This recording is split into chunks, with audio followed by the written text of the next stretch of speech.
Baca, anak yatim. Wali yatim. Wali anak yatim kalau dia miskin tidak ada halangan baginya mengambil harta anak yatim yang dipeliharanya sekedar. Matilah si bapak tadi. Bininya asik jalan-jalan keluyuran. Anak yatim tadi belum bisa mengurus hartanya lagi. Lalu kemudian datanglah si keluarganya menyerahkan harta itu diurus oleh Ustadz Abdul Somad. Ustadz, sementara anak ini remaja dewasa bisa ngatur, karena kami khawatir nanti harta ini habis, kami serahkanlah hartanya ke Ustadz Somad. Maka saya sebagai wali yatim. Wali yatim. Teruskan. Wali yatim, kalau dia miskin, tak ada halangan baginya mengambil harta anak yatim yang dipeliharanya sekedar untuk keperluan hidup sehari-hari. Saya tak ada duit. Anak yatim tadi punya sawit 100 hektar. Bolehkah saya ambil duit anak yatim tadi dari hasil sawitnya itu? Boleh. Berapa? Bolehkah saya ambil? Boleh. Coba tengok. Boleh. Tidak ada halangan baginya. Tak ada halangan berarti? Boleh.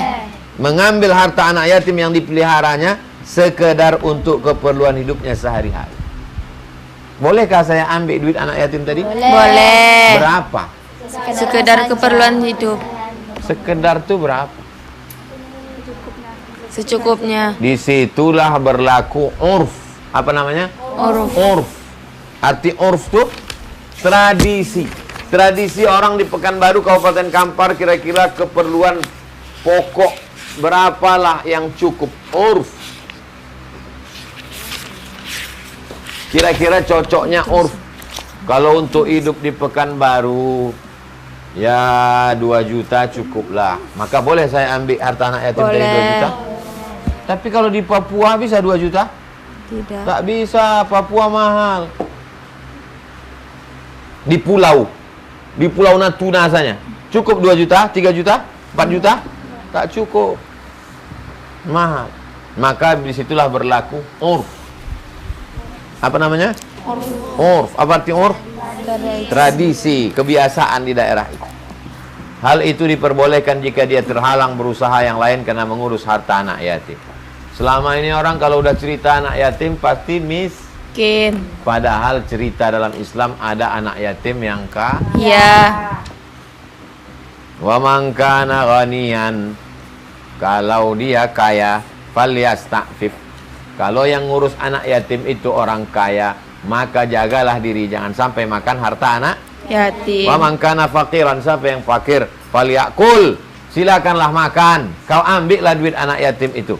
Wahai para pengelola panti asuhan, bapak ibu yang mengelola panti asuhan, kalian tidak kaya, tak semua pengelola panti itu kaya, maka dia boleh ambil, tapi dengan syarat bil ma'ruf. Bil ma'ruf, asal kata ma'ruf urf.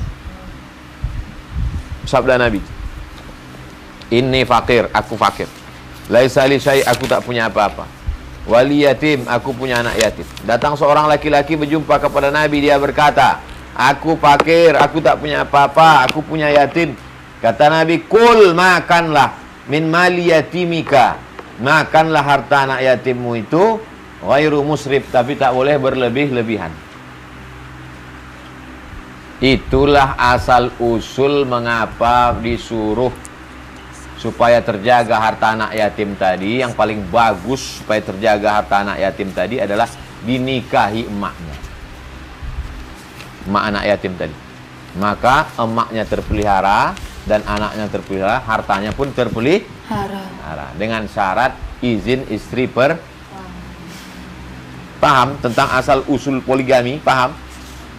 Seorang wali yatim mengurus anak yatim, mengurus harta anak yatim, khawatir dia termakan, itulah asal muasal.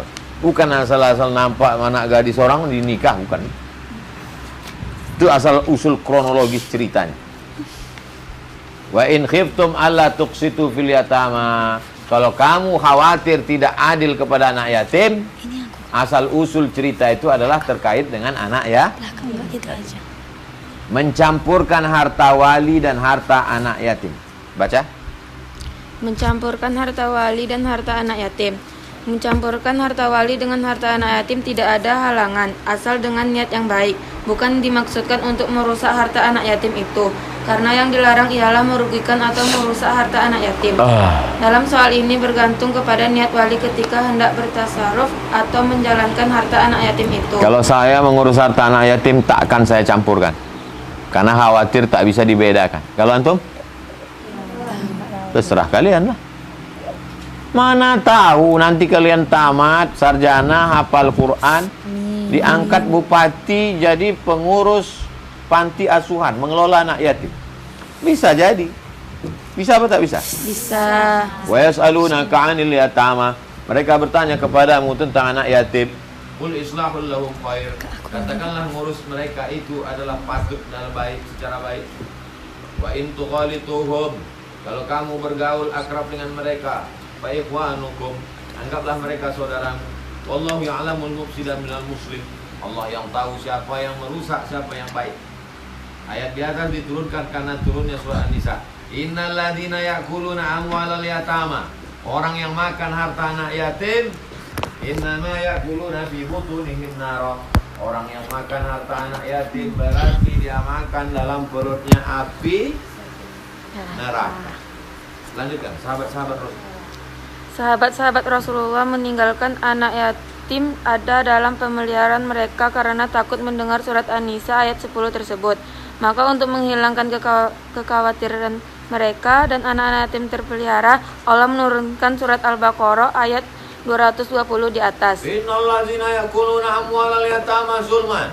Siapa yang memakan harta anak yatim dengan cara zalim, innama ya'kuluna fi butunihim nara. Maka mereka sudah memasukkan api neraka ke perut mereka. Lalu siapa yang ngurus anak yatim? Bersera-sera lah anak yatim di lampu merah jual tisu, karena tak ada yang berani ngurus anak yatim. Turunlah Al-Baqarah 220. Kalau kalian bergaul mengurus anak yatim, kalian tak mampu, kalian makan yang secukupnya saja, boleh. Tapi jangan kalian mengurus panti, tapi kalian pakai mobil mewah dari harta anak yatim, tak boleh, menjadi fitnah. Makanya harta dipisahkan. Mana tahu nanti datang orang ngejek, Allah itu kan pakai mobil mewah karena ngurus anak yatim. Ku dengar suara knalpotnya, yatim. Maka diterangkan, ini milikku pribadi, ini milik yatim, tidak memakan harta anak Yatim. Penting. Penting apa tak penting? Penting. Terserah kalian. Kalau penting, bagus. Kalau tak penting, kita baca juga. Kita cukupkan sampai ke anak yatim. Besok kita lanjutkan lagi beberapa bahasan.